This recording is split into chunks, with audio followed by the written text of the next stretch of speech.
우리 하나님의 말씀 같이 교독하도록 하겠습니다. 요한복음 4장 27절에서 42절까지의 말씀입니다. 우리 서로를 향해서 예수님 때문에 행복하세요라고 인사하도록 하겠습니다. 예수님 때문에 행복하시길 바랍니다. 예수님 때문에 언제나 행복한 신앙생활 하실 수 있기를 바라겠습니다. 우리 성도님들은 가장 좋아하는 음식이 어떤 거세요? 저는 찜 종류를 참 좋아합니다. 고 하는 것, 시래기, 김치찜이라든지 이런 찜들을 참 좋아하는데 생으로 먹는 건 과일과 채소 빼고는 그렇게 썩 좋아하지 않습니다. 근데 목포에 가보니까 이거 찜보다도 생으로 먹는 게 더 많더라고요. 그래서 좀 고생을 좀 했는데 그래도 지금은 어느 정도는 먹고는 있습니다만, 그래도 가장 좋아하는 것이 찜 종류입니다. 그 다음에 똑같이 좋아하는 게 있어요. 피자입니다. 제가 피자를 그렇게 좋아해요. 피자를 먹을 때는요, 집에서 시켜 먹을 때는 아들에게도 저 양보 안 합니다. 아들에게도 양보 안 해요. 그래서 시킬 때 어떻게 시키냐면 치킨하고 동시에 같이 시켜요. 먹게 될 때는. 왜 그러냐면 이 아이들은 치킨을 먹게 하고 나는 내가 먼저 피자를 먹으려고 하는 거죠. 그래도 미안했어요. 그래가지고 먹기 시작할 때 이렇게 얘기를 해줬습니다. 야, 아빠가 피자 하나 더 먹는다. 그 대신에 치킨은 니들이 다 먹어. 이렇게 해놓고 피자를 먹어요. 그만큼 제가 피자를 좋아합니다. 한 자리에 앉아서 500리터짜리 콜라를 하나 가지고 오면 중짜리 피자 한 판을 뚝딱 그냥 해치워 먹었는데요. 지금은 얼마 전에 3개째 먹으니까 안 들어가더라고요. 이제 맛은 좋은데 더 이상 배가 받지 않는 참 그런 피자를 좋아합니다. 성경에 보면요, 음식에 관한 이야기가 참 많이 등장해요. 어디서 많이 등장할까요? 사복음서에서 가장 많이 등장합니다. 예수님의 사역과 삶이 그려져 있는 이 사복음서, 마태, 마가, 누가, 요한복음 안에 예수님과 관련된 음식, 먹을 것이 참 많이 등장하는 것을 여러분 사복음서 중에 하나만 골라서 읽어보십시오. 그러면 얼마든지 어느 순간이든지 먹는 이야기가 바로 나온다는 것을 여러분들 아실 수가 있을 거예요. 그만큼 예수님의 사역에 있어서 음식, 먹는 것, 식탁 교제, 이것은 굉장히 중요한 사역 중에 하나였어요. 그런 의미에서 우리가 3월 31일 부활주일날 2층에서 식탁 교제 하잖아요. 예수님을 쫓아서 그날 비록 집에 가면 더 맛있는 거 많겠지만 함께 모여서 식사하는 그런 교제를 같이 나누었으면 참 좋겠습니다. 조금 과장해서 보게 된다면 예수님의 사역에서 음식을 빼면 예수님의 스토리가 진행이 안 될 정도다 라고 그렇게 얘기할 정도입니다. 그래서 유대 정치 지도자들, 특히나 바리새인 같은 경우에는 이 먹는 것 때문에 예수님을 참 비난했습니다. 마태복음 11장 19절 그리고 누가복음 7장 34절에 보게 되면 이 바리새인들이 예수님을 향해서 뭐라고 비난했는 줄 아세요? 한번 들어보세요. 먹기를 탐하는 사람이라고 했어요. 포도주를 즐긴대요.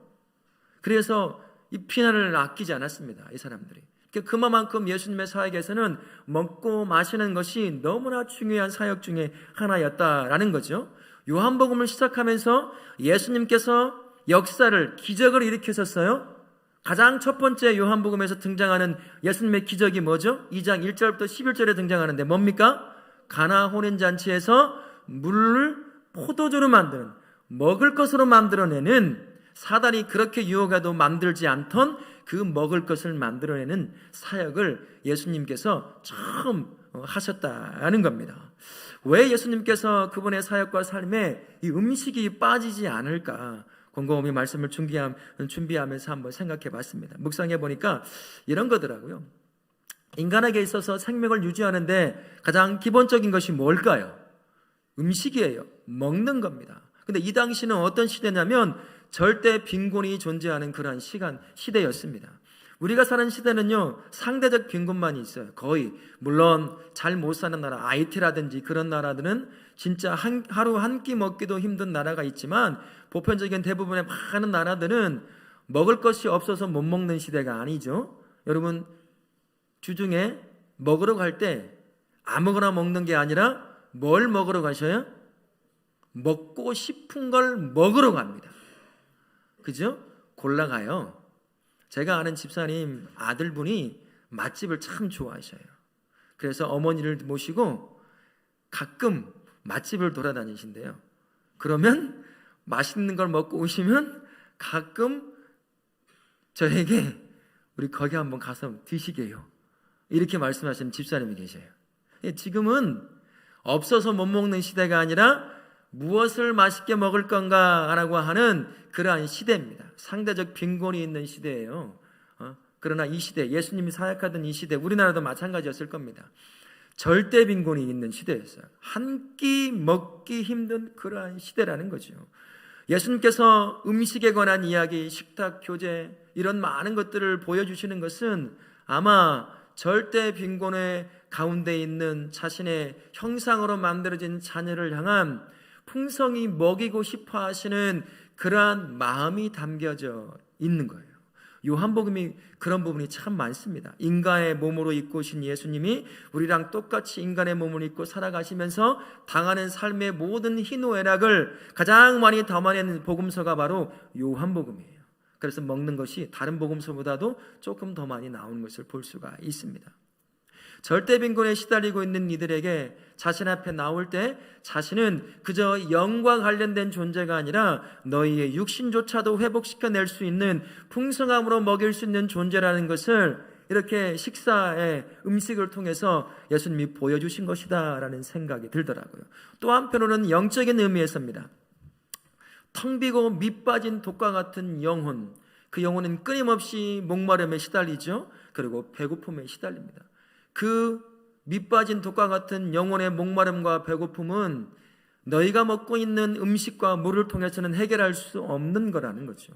예수님이 주시는 진정한 영생을 얻어 누릴 때, 그때만이 진정한 목마름을 해결할 수 있고 만족 가운데 행복함을 누릴 수 있는 것이다 라는 것을 자신 앞에 나오는 자들을 향해 풍성히 먹이시는 삶을 통해서 보여주신 것입니다 라는 생각이 들더라고요.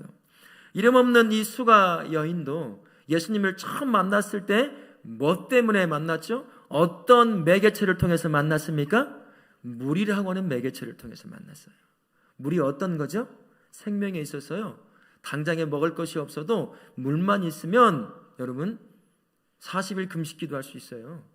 제가 처음 신앙생활했던 교회 목사님이 부흥사셨는데 40일 금식 기도만 4번을 하셨습니다. 4번을 하시고요, 이제 체력이 딸려 못 하시니까 매년 상하반기 일주일씩 금식 기도하셔요. 제가 신학 시작 처음 할 때 처음 일주일 제가 한번 따라가 봤어요. 그래서 그 뒤에서 그분이 깨서 이제 주여 하면 저도 따라서 주여 힘없는 목소리로 따라 해보고 그렇게 금식을 합니다. 근데 뭘 먹고 40일 버티냐면 물이에요. 물은 생명과도 같은 것입니다. 이 물 때문에 영혼의 목마름을 시달리고 있던 여인이 자신이 진짜 목마름은 영혼의 목마름에서 온다는 것을 예수님을 만나면서 깨닫게 되는 거예요. 그리고 그 영혼의 목마름은 예수님이 주신 영원한 생수, 영생을 얻어 누릴 때만 완전히 해결된다는 사실을 예수님을 만나면서 깨닫게 되는 거거든요.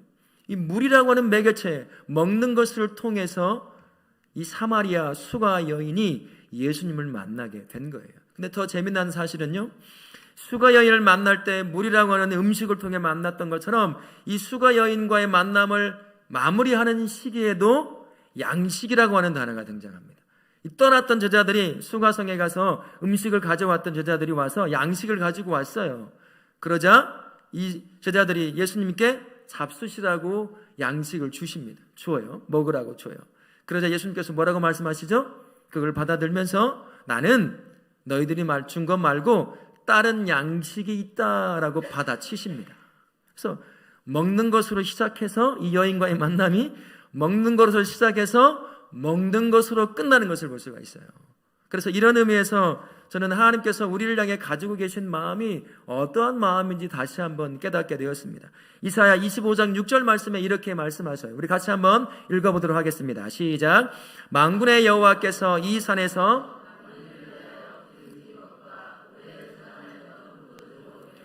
베푸시리니 골수가 가득한 기름진 것과 오래 저장하였던 많은 포도주로 하실 것이며, 그리고 이사야 55장 1절 말씀도 같이 읽겠습니다. 시작. 오호라 너희 모든 목마른 자들아 물로 나오라. 돈 없는 자도 오라. 너희는 와서 사 먹되 돈 없이 값 없이 와서 포도주와 젖을 사라 라고 말씀합니다. 주님이, 우리 하나님이 우리를 향해 가지고 계신 것은요, 가장 최고의 좋은 것으로 언제나 풍성하게 먹기를 바라시는 분이셔요. 우리의 육신뿐만 아니라 우리의 영혼도 마찬가지입니다. 그런데 더 중요한 건 뭐예요? 돈 없이 값 없이 풍성한 삶을 누리게 하시고자 하시는 것, 그게 바로 하나님이 저와 우리를 향해 가지고 계신 마음이라는 것을 깨닫게 되었습니다. 이런 것을 보면서 이런 생각이 들더라고요. 예수님은 우리의 부족함을 채우시는, 우리의 목마름과 배고픔을 해결해 줄 수 있는 진정한 만찬장이 되신다라는 생각이 들었습니다. 실제로 성경에 보면 예수 앞에 나오는 수많은 자들, 스스로 거부하지 않는 이상 예수님 앞에 나오는 그 어떤 사람도 예수님이 그저 보내시지 않았습니다. 언제나 풍성함을 통해서 배부리고 그의 영혼을 풍족하게 만들어서 그의 삶의 현장으로 파송하는 것을 볼 수가 있어요. 스스로 거부한 사람 빼고요. 모든 사람이 예수님 앞에 나오면 언제나 육과 영이 풍성함 가운데 누리고 사는 것을 볼 수 있는 거죠. 오병이어가 그것이죠. 칠병이어가 바로 그것이었습니다. 주님 앞에 나오는 그 모든 자들 결코 주림으로 보내시지 않는다는 겁니다. 목마름으로 보내시지 않는다는 거예요. 배고픔으로 보내시지 않는다는 겁니다. 그분 앞에 나오면 언제든 그의 육신에 채워주심을 주시고 그의 영혼의 풍성함으로 채워주십니다. 그런 의미에서 우리 예수님은 진정한 만찬장입니다. 세상의 만찬장은 좋은 것은 빼고 값싼 것을 줄지 모르지만 우리의 만찬장 예수님께서는 언제나 최고의 좋은 것으로 우리의 육과 영혼을 채워 풍족함을 누리게 하시는 분인 줄로 믿습니다. 이 진정한 만찬장이신 예수님을 만난 이 수가 여인이 예수님이 주시는 영생으로 진정한 만족을 누려요. 그러자 그의 삶에 극적인 변화가 일어나기 시작을 합니다. 수가라고 하는 자신의 마을에 들어가는 거죠. 자신이 누리고 있는 이 풍성함을 자기만 품고 있는 것이 아니에요. 내가 정말 좋은 것을 먹고 좋은 것을 누려보면 여러분 보통 사람들은 어떻게 합니까? 추천하죠. 맛집 추천하잖아요. 별 5개 딱 누르고 뭐가 맛있어요, 친절해요, 어쩌고 저쩌고 이런 블로그에 이 댓글을 달아 올리잖아요. 다른 사람이 와서 똑같이 즐길 수 있도록. 우리 이 수가 여인이 지금 그러고 있는 거예요. 이 수가 여인이 이 삶의 변화를 이렇게 일으키고 있는 겁니다. 단순하지만 특별한 행동을 통해서 이 수가 여인이 자신의 삶에 일어났던 일들을 가리킵니다. 자기가 살던 수가라고 하는 마을로 들어가요. 어떻게 들어갔을까요? 털레 그냥 힘없이 그 발걸음으로 들어갔을까요? 저는 그렇게 생각하지 않아요. 정말 기뻐서 뛰어 들어갔을 겁니다. 내 영혼에 진정한 만족을 주신 예수 그리스도 메시아를 만났으니 그 함께 나누고 싶은 마음에 그냥 한 걸음에 마을로 달려 들어가는 거죠. 그리고 만나는 사람마다 아마 자신의 삶에 이 우물가에서 일어났던 그 삶을 전했을 거예요. 내가 누구를 만났어? 내가 예수님을 만났는데 내 인생을 훤히 알고 있더라. 그분이 내 인생의 영생의 그 물을 주시니 내가 진정한 만족을 누렸어. 내가 알고 보니 그분이 진짜 메시아 그리스도시더라. 이것을 만나는 사람마다 아마 그냥 얼굴이 상기되어서 전했을 것 같습니다. 이게 바로 이 여인이 예수를 만나 진정한 만족을 누린 뒤에 변화된 삶의 모습이라고 할 수가 있습니다. 오늘 본문의 28절 말씀해 보게 되면 변화된 이 자매가, 이 여인이 어떻게 구체적으로 삶을 변화시켰는지를 볼 수가 있어요. 이 여인이 예수님을 만나고 수가성 자기의 집으로 들어가는 그 길에 처음에 어떻게 했습니까? 28절 상반절에 보게 되면 여자가 물동이를 버려두고 라고 이야기합니다. 이 여인에게 있어서 물동이는 어떤 의미를 갖고 있을까요? 그저 매일매일 물을 축이는, 밥을 짓는데 물을 길어오는 그런 도구였을까요? 아니, 그렇지 않았을 겁니다. 이 물동이라고 하는 것은 이 여인에게는 자신은 잘 몰랐겠지만 그가 겪고 있는 영혼의 목마름을 상징하는 것이 바로 이 물동이였을 겁니다. 결국 이 물동이는 그가 그렇게 만나고자 했던 신기루와 같은 남편을 의미하는 것일 수도 있어요. 이 여인이요, 예수를 만나서 진정한 영생의 그 만족이 주는 그 기쁨과 행복을 누리다 보니 이제는 자신의 삶을 보여주는 그 물동이 목마른 인생을 가르쳐주고, 자신이 여전히 6번째 남자를 만나서 살지 않을 수 없는 그 인생, 반복해서 물을 떠서 마셔야 목을 축을 수 있는 것처럼 반복해서 6번째 남자를 만나야 겨우 어떤 만족을 얻을 거라는 그런 기대감을 갖고 살았던 그의 여인, 그 삶 가운데 이 물동이가 이제 버림을 받게 되는 겁니다. 더 이상 이 여인에게 물동이는 소용이 없는 거예요. 왜 그렇죠? 진정한 만족을 주시는, 영생을 통해서 만족을 주시는 예수님을 만난 거죠. 그러니 필요 없는 겁니다. 자신이 그렇게 찾던 신기루 남편 더 이상 필요가 없는 거예요. 그래서 물동이를 버려두는 겁니다. 이건 더 이상 가져갈 게 아니라는 거죠. 우리 성도님들은 어떻습니까? 히브리서 12장 1절 말씀해 보면 이렇게 말씀하셔요. 우리 같이 한번 읽겠습니다. 시작. 쉬운 죄를 벗어버리고 이 여인에게 모든 삶의 무거운 짐을 다 벗어버립니다. 그 물동이를 내에 던져버리는 거죠. 더 이상 필요 없습니다. 이 물동이가 상징하는 신기루 남편 더 이상 쫓을 필요가 없는 거예요. 예수님이 주신 영생이 그 안에 채워져 있기에 그 영생으로 말미암아 언제든 만족을 누릴 수 있기 때문인 것입니다. 우리 사랑하는 성도님, 여러분이 짊어지고 있는 이 여인과 같은 가지고 있는 물동이가 뭔가요? 여러분이 찾고 있는 신기루 같은 남편이 누군가요? 돈인가요? 명예인가요? 무엇인가요? 그걸로는 절대 만족함 못 누립니다. 하나님의 형상으로 만든 자들은 누구를 통해서 만족을 누릴 수 있습니까? 예수님이 주시는 영생을 얻을 때, 그때만이 진정한 만족을 누릴 수가 있어요. 여전히 여러분만의 물동이를 쥐고 있고 여러분만의 신기루 같은 남편을 쫓고 있다고 한다면 이제 예수를 온전히 영접하실 수 있기를 바랍니다. 그분이 주는 영생을 통해서 진정한 만족을 누리시기를 바라겠습니다. 물동이 버려준 여인이 그 다음에 어떻게 하죠? 동네로 들어가요. 어느 동네일까요? 그 동네 이름이 뭐예요? 수가라고 하는 동네입니다. 물동이가 이 여인에게 목마른 영혼을 상징하는 것이라고 한다면 수가라고 하는 마을, 이 여인에게는 어떤 의미를 갖고 있을까요? 수많은 아픔과 상처와 비난이 묻어있는 곳이에요. 목마름을 해결하고자 6번째 남자를 만나 살고 있는 이 수가 여인을 향해서 사람들이 뭐라고 했을까요? 칭찬을 했을까요? 그렇지 않죠. 비난했을 겁니다. 욕을 했을 거예요. 수근수근 거렸을 겁니다. 절대 그 여인과 이야기도 하지 않았을 겁니다. 완전히 외톨이가 되어 있는, 상처만 가득한 곳, 비난만 가득한 곳이 그녀가 살던 수가라고 하는 마을이에요. 물동이를 버려둔 그녀가 이 수가를 향해서, 마을을 향해서 달려 들어가는 겁니다. 뭘 받을 게 있다고. 상처만 가득한 그곳, 비난만 가득한 그곳을 향해서 이 여인이 이젠 들어가는 거죠. 예수 그리스도를 만나면 그분이 주는 영생에 만족하며 상처를 다 치료하는 겁니다. 이 여인을 바꿔놓은 거예요. 여전히 수가라고 하는 말은 이 여인을 바라보면 여전히 상처를 주죠. 여전히 비난합니다. 손가락 할 줄 몰라요.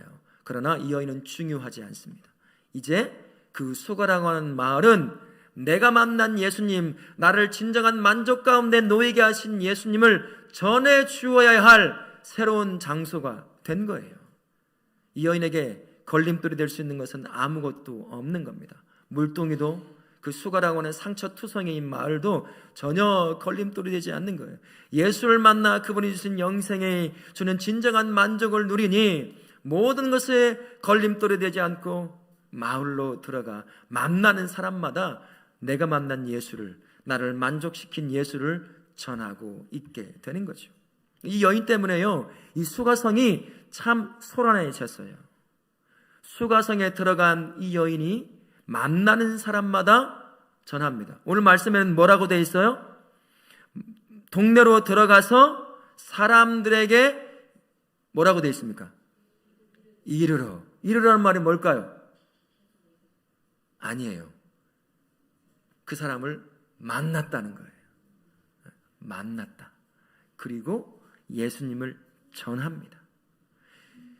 자기가 만난 예수님을 전한 내용들 때문에 수가 사람들 안에서 소란이 일어납니다. 물론 성경에는 기록되어 있지 않습니다.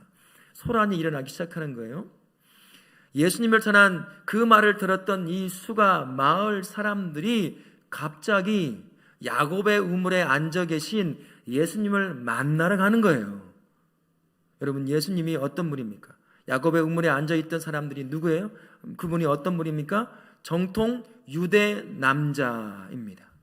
그리고 예수님을 만나러 가는 사람들은 누구예요? 사마리아라고 하는 지역에 있는 작은 마을 수가라고 하는 그 마을에 살고 있는 사람들이었습니다. 서로는 적대 관계예요.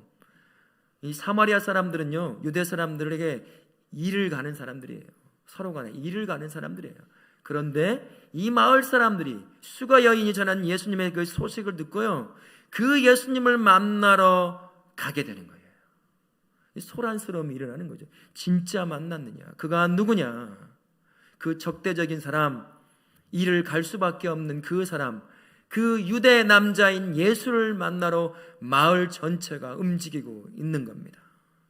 그뿐인 줄 아세요? 39절부터 42절 말씀을 보십시오. 이 유대 남자인 예수를 어떻게 합니까? 수가 마을에 초청해서 모셔요. 이틀간 모셔서 예수님을 통해 복음을 직접 듣습니다. 그래가지고요, 이 수가 마을에 예수님을 믿는 사람이 더 많아졌어요. 수가 여인이 전할 때보다 더 많아졌습니다. 그리고 심지어 뭐라고 말하냐면, 이틀 전까지는 우리 마을 사람들이 네가 전한, 네 입을 통해 전한 예수를 보고 내가 믿었다고 한다면, 이제는 내가 직접 예수를 만나 그분의 입에서 전해지는 진리의 그 복음을 듣고 내가 이젠 직접 믿는다 라고 말할 정도로 이 마을이 소란스러워진 거죠. 예수가 있는 인생, 예수를 만난 사람, 예수님을 만난 사람이 있는 그곳은 언제나 긍정적 의미에서 소란스러워요. 왜 그럴까요? 예수님이 주실 풍성함에 대한 기대감이 있거든요. 그분이 나에게 무엇을 주실까? 무엇을 채워주실까? 그 기대감이 항상 내 안에 있기 때문에 흥분이 되는 거예요. 여러분, 예배 드리러 올 때 나에게 주실 하나님의 마음이 뭔지 기대감을 가지고 오셨습니까? 아니면 습관처럼 그저 일어나서 가기 싫은 곳에 그저 발걸음을 옮겨서 이 자리에 앉아 있습니까? 우리 예수님은요, 자신 앞에 나오는 자들에게 가장 좋은 것으로 언제나 풍성히 주시려고 하신다는 사실을 꼭 기억하실 수 있기를 바랍니다. 그 마음을 가지고 주님 앞에 나오실 수 있기를 바라요. 지금 그런 거예요. 수가 사람들이 예수님을 직접 초청해 이틀 동안 부흥회를 한 거예요. 지금 예수님 유대 남자를 초청해서 사마리아 사람들이 부흥회 가운데 그 말씀을 통해 은혜 받고 예수님을 믿기 시작한 거예요. 한 사람, 예수님을 만나 그분이 주신 영생으로 진정한 만족을 누렸던 이 수가라고 하는 이름도 없는 이 여인 때문에, 손가락질을 당하던 이 여인이 변화된 삶 때문에 그를 바라보는 수많은 사람들이 예수님을 믿는 역사가 일어나게 된 거죠. 예수를 만나 그분이 주신 영생을 통해 만족을 누리는 삶은 이 수가 여인처럼 반드시 삶의 변화가 일어나게 되어 있습니다. 내가 진짜 예수님을 만나서 내가 예수님을 구주로 영접한 구원받은 삶이다 라는 것을 스스로 찾아보려고 한다면 내 삶이 변화가 일어났느냐, 그걸 보면 되는 거예요. 어느 정도 알 수가 있습니다. 예수를 구세주로 영접한 인생, 반드시 그의 삶은 변화를 겪게 되어 있습니다. 그저 스승이 아니라 내 인생에 진정한 만족을 줄 수 있는 유일한 구세주라는 사실을 알고 있기 때문에 그분 때문에 삶은 반드시 변화를 겪게 되어 있는 거예요. 우리 성도님은 어떻습니까? 여러분의 삶, 예수님 때문에 변화되셨습니까? 변화되어 가고 있습니까? 수가성 여인의 그 삶이 여러분의 인생을 반영하는 건가요? 아니면 내가 10년 전에 믿고 20년 전에 믿고 30년 전에 믿었어도 여전히 똑같은 삶을 살고 있습니까? 그러면요, 여러분의 신앙생활을 심각하게 다시 고려해야 합니다. 그분을 구세주로 모신 자가 아니라 그냥 스승으로, 그냥 능력 있는 사람 정도로 여기며 사는 거죠. 종교 생활을 하고 있는 겁니다. 바라기는 우리 다우르교회 모든 성도님들은 예수님을 온전히 구세주로 영접하여 그분이 주시는 그 영생으로 말미암아 진정한 만족을 누리시고 그 만족 가운데 주님이 기뻐하시는 변화된 삶을 사실 수 있기를 축원합니다. 아멘. 하나님이 신 예수님께서요, 이 변화된 수가 여인, 그리고 예수님을 믿기로 시작한 이 수가 동네 사람들을 보고서는 이렇게 그의 삶을 이야기합니다. 이 모든 것들이 다 나의 양식이다 라고 말씀을 하셔요.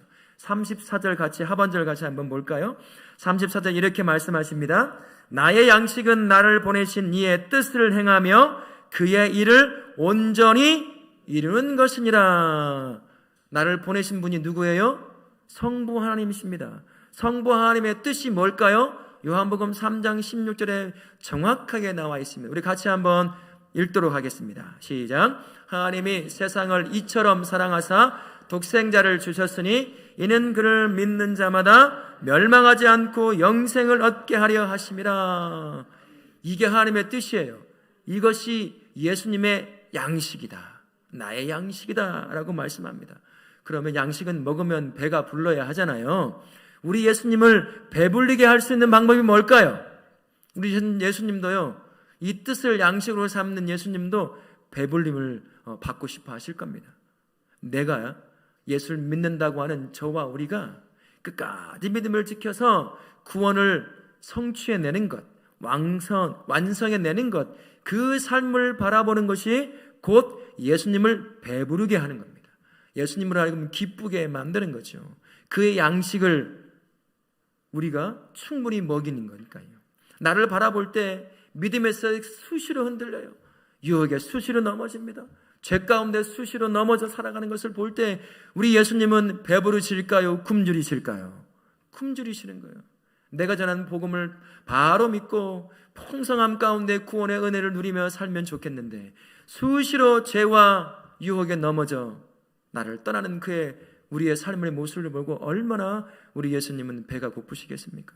그런 의미에서 이 수가성 여인과 이 수가 마을 사람들이 예수님을 믿기 시작할 때 우리 예수님이 얼마나 배가 부르셨을까요? 큰 기쁨으로 배가 단단해. 배부르다. 내가 기쁘구나. 이 기쁨이 충만한 삶이었을 것입니다. 자신을 만난 수가 여인과 자신을 만난 수가 동네 사람들이 자신 때문에 영원한 영생을 얻어 진정한 기쁨 가운데 살아가는 모습이 바로 예수님을 배부르게, 예수님을 기쁨으로 충만하게 만드는 삶이라는 거죠. 그래서 예수님께서요, 유대인들은 가로지르지도 않는 그 사마리아 땅을 가로질러서 또 이틀간 그곳에 수가라고 하는 동네에 머물며 그들과 함께 나눌 수 있었던 것, 그게 바로 그들이 예수 앞에 돌아오는, 예수님을 믿어 구원의 은혜를 누리고 있는 그 모습이 너무나 기쁘고 배부르기 때문이었다라는 것이죠. 우리 예수님 모든 것을 다 양보하셨어요. 그죠? 우리에게 자신의 생명까지도 다 내어주셨습니다. 그러나 한 가지만 양보하지 않은 게 있어요. 포기하지 않은 게 있습니다. 바로 하나님의 뜻인 자신의 양식 단 한 번도 포기한 일이 없습니다. 이 양식을 이루기 위해서요, 33년 동안 수많은 위협, 수많은 유혹이 있었지만 단 한 번도 포기하지 않으셨습니다. 내려놓지 않으셨어요. 끝내 십자가를 통해서 구원을 완성하셨습니다. 아버지의 뜻을 양식으로 품고 그 많은 두려움과 아픔이 있음에도 불구하고 끝내 구원을 십자가에서 이루어내신 거죠. 그리고 그 구원을, 그 영생을 저와 우리에게 주시면서 그 가운데 풍성함을 누리게 만드셨다라는 것입니다. 저와 우리가요, 구원을 누리는 게 바로 예수님께서 자신에게 맡겨진 그 양식을 포기하지 않았기 때문인 것입니다. 심지어 지금 저와 우리와 함께 하시면서 이 양식, 자신의 양식을 이루어가고 계셔요. 우리에게는 아직 완성되지 않은 구원을 완성하게 이루어 가신다라는 것입니다. 성령 하나님을 통해서 능력이 되어주시고 지혜가 되어주셔서 우리가 끝까지 믿음을 지키고 구원을 이룰 수 있도록 인도해 가신다라는 것입니다. 여러분, 누구를 붙잡아야 되겠어요? 누구를 바라봐야 될까요? 예수님을 바라보고요, 성도로 간다면 예수님만 딱 붙잡아야 돼요. 그러면 예수님을 배부르고 기쁘게 만들 뿐만 아니라 그 가운데 나도 또한 그 구원의 기쁨을 누리며 살 수가 있게 되는 겁니다. 그러니 우리 성도님들 끝까지 예수님만 바라보시길 바랍니다.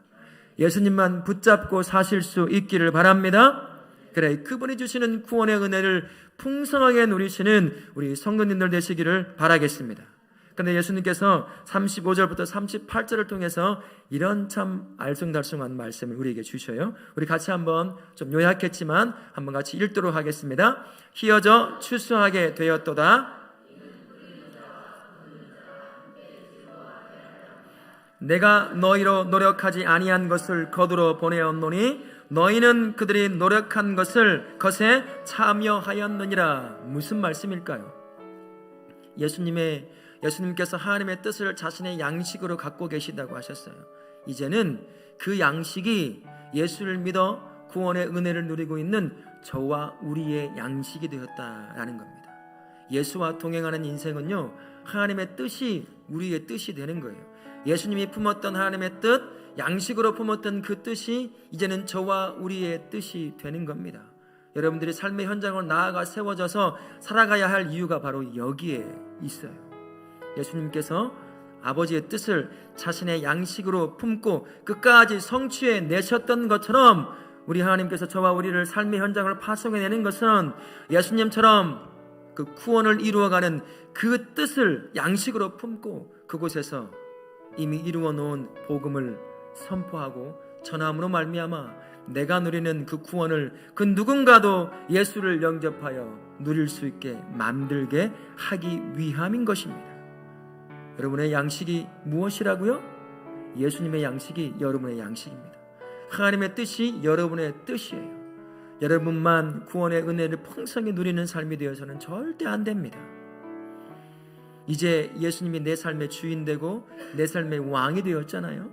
그러면 그분의 뜻이, 그분의 양식이 이젠 저의 뜻이 되는 것이고 우리 성도님의 뜻이요 양식이 되는 겁니다. 이 한 주간 세워진 삶의 그 자리에서 예수님이 그랬던 것처럼 예수님을 만났던 수가 여인이 진정한 만족을 예수님 때문에 누리고 슬픔과 아픔이 있던 수가라고 하는 마을의 동네에 들어가서 자신을 비난하고 손가락질하며 안품을 졌던 그 사람들에게 복음을 통해 그들을 예수를 영접하는 자로 세워냈던 것처럼 이제 우리가 그 삶이에요. 그게 예수를 믿고 살아가는 삶의 변화된 삶의 모습입니다. 여러분이 세워질 가정, 직장, 사업장, 학교며 학원이며 여러 곳에 여러분이 세워집니다. 이 한 주간도 매일매일 예수님의 양식을 나의 양식으로 품고 세워진 그 자리에서 나를 행복하게 만드신 그 구원의 복음을 전파하심으로 그 누군가를 예수를 영접하여 나처럼 우리처럼 구원의 기쁨을 누리는 자로 만들어내실 수 있는 그런 복된 성도님 되시기를 예수님의 이름으로 축원합니다. 아멘.